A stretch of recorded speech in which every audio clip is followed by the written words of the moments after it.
and began to sink. Then sometimes we praise him for getting out of the boat. But the unique thing about this story is all of us can identify with both issues. Doing the impossible with God's help, yet failing at the same time. I don't know why we get so schizophrenic over him falling, because all of us have fallen and messed up doing what we ask God to help us do. We like to blame and point fingers at others when they come under the Job situation.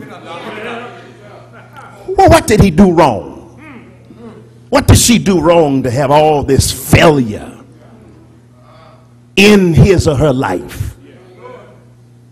I dropped by to tell you that failure is not a good indicator that you're wrong, although you will have failure when you're wrong. But sometimes failure will come while you're trying to do right. There's something in failure that gets our attention. And I believe the whole storm was designed for Peter's issue to sink, because there's some suspicions to me as to how quickly the storm ended. Let me give you the first movement. Number one, a presented inquest. Number two, a prophetic invitation. Number three, a perfect intervention. You look at this text, Peter is a survivor.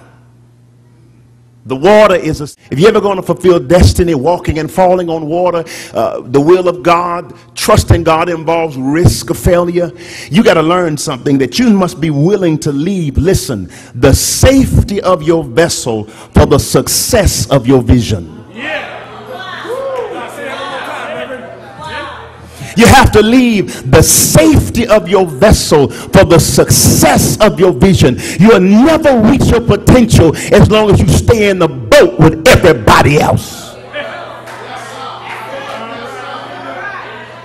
And it involves risk, and sometimes it's lonely because nobody got out of the boat but Peter.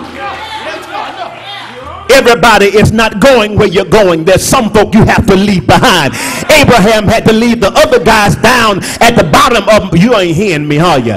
At the bottom of the mountain with the asses, because they wasn't going where he was going. Sometimes you have to leave folk behind who don't have the faith to journey in the will of God with you. Did not mean to hold you this long, but when I think of the goodness of Jesus and all he's done for me, my soul, my soul, my soul cried out, hallelujah. Won't he take care? Won't he get rid of your heavy load? Won't he walk with you? Won't he talk with you? Yeah. Anybody where no God can handle it,